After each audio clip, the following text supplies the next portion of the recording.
our Honorable Prime Minister Shri Narendra Modi ji visited United States of America between September 21st to 23rd in this year.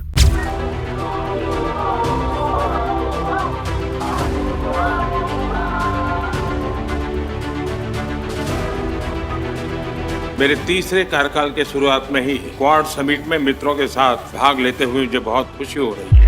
Now, this was his first visit since his new term began as the Prime Minister earlier this year. Now, this visit was marked by several high-level meetings. The first day itself was marked by Quad Summit. Now, in this summit, four prominent leaders met.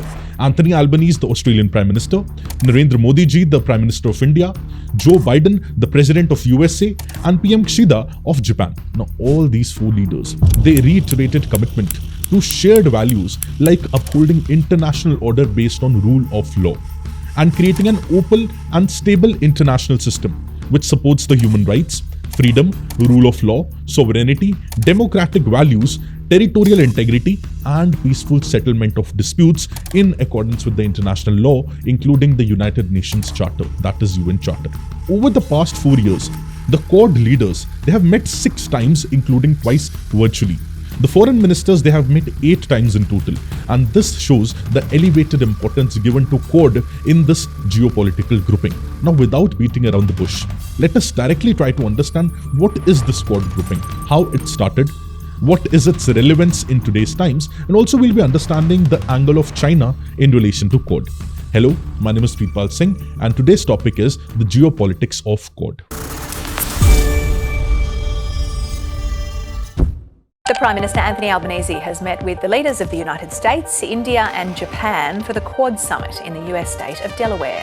Mr. Modi, in his opening remarks at the Quad Summit, highlighted that the Quad is here to stay, to assist, to partner and complement. Known as the Quadrilateral Security Dialogue, the Quad is an informal strategic forum comprising of 4 nations, namely United States of America, India, Australia and Japan. At the President's old high school, our PM vowing the Quad alliance can stand the test of political change. Now, the formal name of Quad is Quadrilateral Security Dialogue, involving 4 major democracies of the world, that is United States of America, Japan, Australia and India. Now, according to some geopolitical experts, the seeds of Quad were laid in a loose partnership which happened after 2004 Indian Ocean tsunami. As an example, the 2004 Indian Ocean tsunami, which had waves as high as 30 meters tall, once heading inland, killed approximately 230,000 people in 14 separate countries, making it one of the worst natural disasters ever in recorded history. Tsunamis, unlike normal waves, which are caused by the winds and tides by the gravitational pull of the moon, are caused by extremely large displacements of water. Where these 4 countries, they joined together to provide humanitarian assistance to affected regions. Now, after this, in early 2007, Prime Minister of Japan Shinzo Abe proposed the formation of Quad. Now, under which India joined the former multilateral dialogue which Japan, US and Australia were earlier having. Now, before Quad, there was a Trilateral Security Dialogue, that is TSD, which was ongoing. Now, it was a series of trilateral meetings happening between Japan, Australia and US. Now, this was originally convened as the meeting of senior officials of these countries, and then it was upgraded to ministerial level in 2005. And eventually, in 2007, Japanese Prime Minister Shinzo Abe, he proposed that India should join it and Quad should be formed. So the first idea of Quad was mooted in the year 2007. Now, this Quad, it was supposed to establish an arc of democracy, an Asian arc of democracy. And it was envisioned to include ultimately other countries as well, which are in Central Asia, Mongolia, or even the Korean Peninsula, and other countries also in Southeast Asia as well. Now, virtually all countries which were around China's periphery, except for China's itself, were planning to be involved in Quad. Now, this led to some critics such as the former US State Department official as well, Morton Abramowitz, who called this project as an anti-Chinese move. Now, while others called it as a democratic challenge to the projected Chinese century mounted by Asian coordination with that of United States. So there were diverse point of views in relation to Quad. Some were suggesting that it is anti-China, and others were suggesting that it is accumulation or it is formation of a grouping which is supporting democratic values in the region, especially in the Asian region. Now, while China has traditionally favored Shanghai Cooperation Organization, SCO, the Quad was also viewed by some as Asian and NATO. And of course, China would not be very happy because of this grouping. Because see, if you understand it objectively, forming a periphery around China and not including China in it, but including some other countries who are having skirmishes with China, that in itself is alone enough to upset China in this regard. Hence, after this grouping was formed in 2007, China sent its diplomatic missions, diplomatic protests to all these 4 member countries of the Quad. Before any formal convention of its members as well, all the 4 countries were sent China's diplomatic protests. That means China was not very happy with formation of this grouping. And these moves done by different countries in Quad during that period of time were appearing to be institutionally alienating China to an extent, and also to alienate ASEAN to an extent as well during that period of time, and to promote a Washington-centric ring of alliances in Asia. Now what happened was, when China sent protests to all these countries, now China's relationship with Australia was economically very deep, and Australia was dependent on China for a lot of products in relation to imports. That is why Chinese anger over the Quad caused uneasiness within Australia as well. And on becoming the Prime Minister, Kevin Rudd visited China's foreign minister. Kevin Rudd's diplomatic career included a stint at the Australian Embassy in Beijing. His last trip to the Chinese capital was as Prime Minister. Now he's back as Foreign Minister. The bilateral free trade agreement, which my predecessor John Howard worked on, I have worked on as Prime Minister, and Mr. Abbott has brought to conclusion, has been the product of bipartisan work over a long period of time. And its conclusion will benefit our economy. It's already a $150 billion two-way trade relationship. And there I think we'll see a deep transformation of the overall economic relationship. And even before visiting Japan, he visited China's foreign minister. And subsequently, he organized a meeting between Chinese foreign minister and the Australian foreign minister, who was Stephen Smith at that point of time. And in that meeting, Australia unilaterally announced that there is no proposing of a second round of dialogue between the 4 member countries. That means Australia would not be supporting any other round of dialogue between these 4 countries, that is Quad grouping. So Australia formally said that we are not aligned to Quad anymore, and we are not part of Quad anymore. Now within Australia, this decision was seen as motivated by uncertainty of China-US relationship as well, and also by the fact that Australia's principal economic partner, that is China, was not its strategic partner. So eventually, after Australia's exit, this grouping became dormant for the next decade. From 2007 to 2017, the Quad grouping became dormant. No one talked about it as well, and its relevance also, to an extent, it got irrelevant in the world global geopolitics. Of course, all these countries, they engaged with each other bilaterally, but formally they didn't meet under the Quad banner. However, in 2012 as well, the Japanese Prime Minister, he emphasized on the idea of Asia's democratic security diamond, comprising of US, Japan, India and Australia again. So a different name, but all these 4 countries. What do we call it? We call it as democratic security diamond in Asia. That is what again in 2012 the Japanese Prime Minister reiterated. However, in 2017 again, the Quad got revitalized and again got a new impetus, and Quad came to the forefront.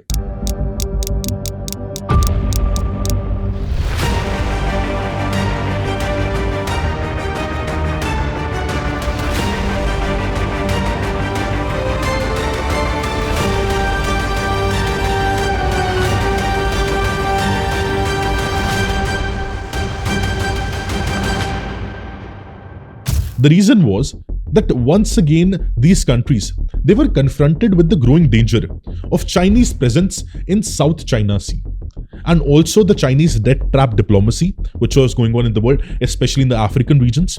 Also the China's Belt and Road Initiative during that period of time. And if you remember, during that period of time, China was having a trade war with that of United States of America.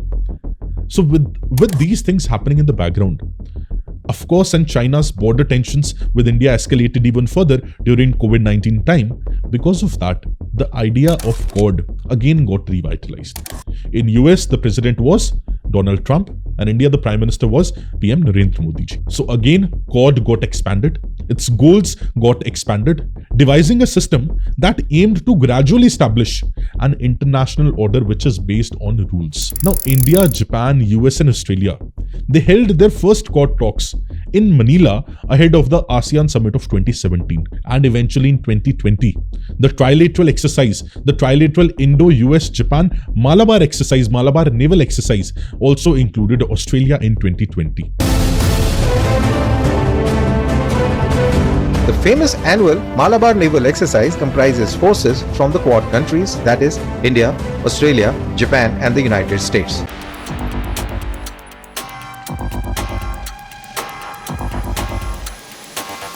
Marking the first official grouping of the Quad since its resurgence in 2017. And the first joint military exercise amongst the four countries in over the last decade. So since the last decade, this was the first naval exercise or the first armed exercise, defense exercise conducted by these four countries. And eventually in 2021, the leaders of these Quad countries met virtually, and later they released a joint statement titled The Spirit of the Quad. That is the spirit of Quadrilateral Security Dialogue. Now, during that period of time, Indian Prime Minister Shri Narendra Modi, he in his opening statement remarked that Quad has gained a very significant place in the world stage now, and it is a force for good for the Indo-Pacific region. So now which region came to the forefront? Indo-Pacific region. And since then, the leaders of the Quad, they have met multiple times, they've had multiple security dialogues, and on multiple occasions they have reiterated their shared commitments on different values altogether. Now coming to this 2024 meeting. Now this was scheduled to be organized in India in January ahead of the Republic Day celebrations, but eventually it got replanned and the meeting was postponed to September of this year, and now it was to be held in USA. Now since we know how Quad came into place, how Quadrilateral Security Dialogue eventually evolved to its present form, what we need to understand is that in the last 5 years or so, what has been the actual relevance of Quad in the global geopolitics, in the world dynamics, and also its significance for India and for the world as well. See, one thing you need to understand, that all these four countries involved in Quad, they're having their own importance, they're having their own reason for being in Quad. And they have all played a major role in purposefully redefining the Asia-Pacific now as Indo-Pacific. So earlier from Asia-Pacific, we have transitioned to Indo-Pacific. Now this move is not a coincidence. A lot of thought went into this, and it involves a lot of intricate details as well. And the reason was basically to deepen the trans-regional ties between Indian and Pacific Ocean areas, and also, in their words, to deal more effectively with the rise of China in these regions, especially in Asia, Middle East and Africa. Now these Quad countries, they are home to close to 1.9 billion people, that is 24% of the world's population, and they represent 35% of the world's GDP, these four countries alone, and 18% of the global trade, which makes the Quad grouping even more important economically as well. Security related, all these countries are very important, but economically as well, these countries are very dominant and important at the global stage. Also, this is not an inorganic alliance. This is to an extent an organic alliance. Working closely with these countries is to an extent natural for USA. For example, Japan and Australia, they are US treaty allies. And India is an important strategic partner, important defense partner for US as well. So it is natural for these four countries to combine together and come in a single platform. Donald Trump administration also worked very closely with these countries, and eventually the Biden administration as well put forward or expanded the Quad's agenda to even more diverse areas. The former Japanese Prime Minister Shinzo Abe, who had a critical role to play in the formation of Quad, he also said that Quad's role is to ensure free and open Indo-Pacific region. And he worked to persuade the Trump administration as well to value the coalition approach. Now you have to understand from Japan's perspective, Japan depends a lot on open sea links for its trade in the entire world. The US and the Japanese military, they've already worked together and worked closely across the whole region. And Japanese defense forces have also developed closer relationship with the Australian defense forces over a period of time.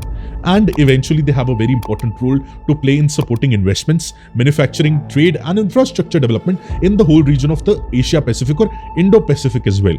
But one thing we need to understand is that Japan and these other Quad countries, they share a very common concern.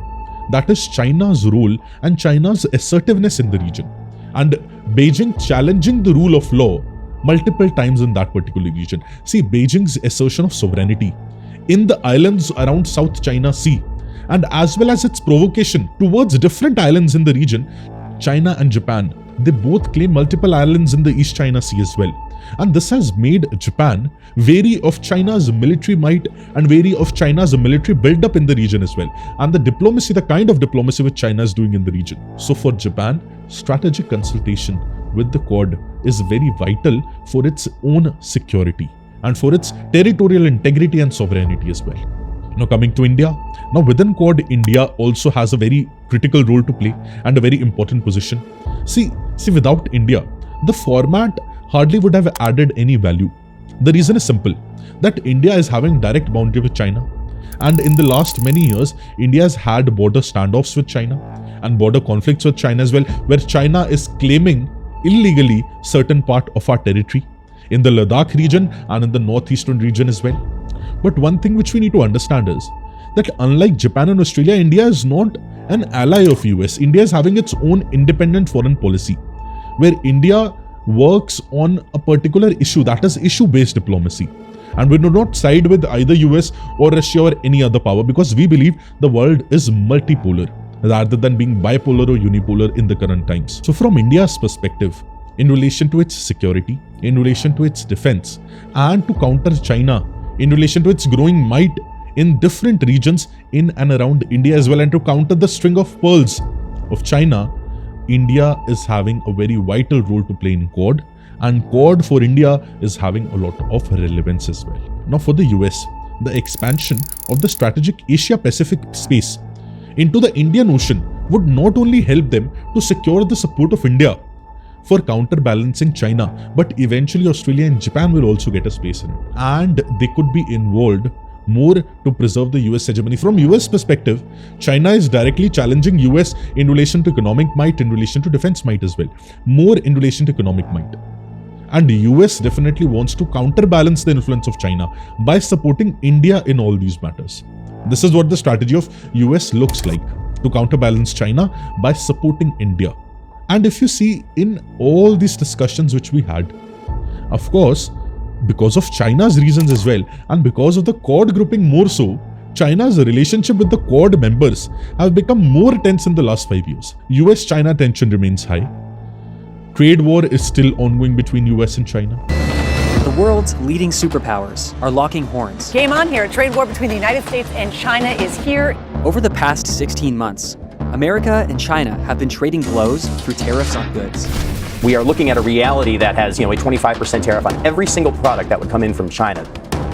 The impact is being felt on industries worldwide. In relation to China and Australia, China has imposed economic sanctions on Australia. After the Australia supporting and suggesting the World Health Organization investigation into the origins of COVID-19, India and Japan both have clashed with China over territorial disputes in the recent years. And China's ambassador in Japan has publicly criticized Japanese PM, claiming that the Quad diplomacy reflects Cold War mentality, and also suggested that it is 100% outdated. And also the recent polls have suggested that the negative views in relation to China have increased in public across all the Quad member regions. So more people are now having a negative opinion about China in these regions. Now, if we have to put all these things into perspective and summarize the importance of Quad in relation to India can be analyzed through 5 to 6 key points. First is that it is having a strategic importance for India. Strategically, it is important, a platform to discuss common issues in relation to Indo-Pacific region. Second, economically, it is important to India, because economically, we can have good relationship with the US, Japan, and Australia. Both three are economic powerhouses, and India is the 5th largest economy, trying to become the 4th largest economy, and moving towards a $5 trillion economy. In relation to maritime security as well, Quad is very, very important for India, especially in relation to joint naval exercises and containing the role of China and counterbalancing China in the region, in the Indian Ocean region as well. In relation to regional stability, Quad is important for India because Quad is based on the principles of free, open, inclusive Indo-Pacific region, which is in accordance to the international rules, based on international rule of law. And also, lastly, in relation to post-COVID recovery as well, Because if we all remember, during the COVID-19 time, supply chains in the whole world were disrupted. To gather those supply chains together, to make sure that the supply chain system becomes resilient, we had a supply chain resilience initiative as well. To ensure all these things and to ensure that the post-COVID recovery is again smooth, this Quad is having a critical role to play from perspective of India, and eventually to curb Chinese imperialistic behavior. In relation to all these points which we discussed just now, Quad is highly relevant, critical and important from India's perspective, and from the global perspective as well. Quad in itself is an important grouping. Now, leaving aside the importance of Quad in the geopolitics and in international relations and international study, what is more important for us to understand is that other than this geopolitical game, what other areas Quad is focusing on. So we'll understand the initiatives which were launched in this 2024 Quad meeting. Now, in relation to this maritime security, there is a Maitri initiative, Maitri Maritime Initiative, which was started to basically train the Quad partners to monitor, secure their waters and to deter unlawful behavior across their oceanic region and across their maritime region. Now, second initiative under this maritime security was the launch of Indo-Pacific Partnership for Maritime Domain Awareness. There was third initiative as well, called Coast Guard Cooperation Program. So all these initiatives are for maritime security. Now, for humanitarian assistance and disaster relief, there are certain initiatives again launched. First is Indo-Pacific Logistics Network Pilot, and second is Aid and Assistance for Cyclone Yagi, whereby $4 million in humanitarian assistance was announced for Vietnam following the Typhoon Yagi in the region. Now, there is one health initiative also launched, that is called Cancer Moonshot Initiative, basically to combat cervical cancer and to promote increased HPV vaccinations, expanding the access to the screenings in different regions and enhancing treatment options in the whole Indo-Pacific region. So this health initiative is also launched. Now, in relation to education and research, there is Quad Scholarship which has been announced. So a new scholarship system, especially 50 scholarships worth around $5 lakh for students in the Indo-Pacific region to pursue education in different fields. So Quad Scholarship is there in relation to education and training. Now, in relation to infrastructure and connectivity, there is Center for Cable Connectivity and Resilience as well for developing and managing undersea cable networks. Second is quality infrastructure development in the Indo-Pacific region to create sustainable infrastructure projects and to ensure connectivity of the Indo-Pacific region. That is in relation to infrastructure and connectivity. In relation to climate change and clean energy, there is one more initiative, that is called Climate Change Adoption and Mitigation Package. In short form, it is QCHAMP. Now, this aims to enhance resilience in relation to climate impacts across the Indo-Pacific region. So to summarize, in short, all these initiatives point us to one thing, that Quad is not just a grouping to counter China, but it has a very diverse point of view. It has a very diverse landscape where all the other things are also included, including infrastructure, maritime security, education, research, and different other things as well, in relation to climate change also. So all these things ensure that Quad grouping and Quad's agenda and objective is much wider, much broader. And we want to make the world a better place with Quad. And as our External Affairs Minister, Shri S. Jaishankar, has rightly described this coalition of US, India, Australia and Japan as an overhead light. He says this overhead light is creative, is flexible, is nimble, responsive and open-minded also. And he also remarked that Quad is a statement that others cannot veto on the choices of like-minded nations. And the coalition is here to stay, grow and contribute to the global prosperity. These are not easy times. A major challenge is to ensure global economic growth. It is only our collaboration that can ensure that the Indo-Pacific remains free, remains open, stable, secure and prosperous. Now with this, I hope you gained new perspective from this session and you understood the geopolitics of Quad and the global game in relation to Quad and China. Now in the comment section, please let me know how Quad grouping can be made even stronger and what more should be included in the agenda of Quad to make it more robust and inclusive. All the very best and have a beautiful day. Thank you everyone.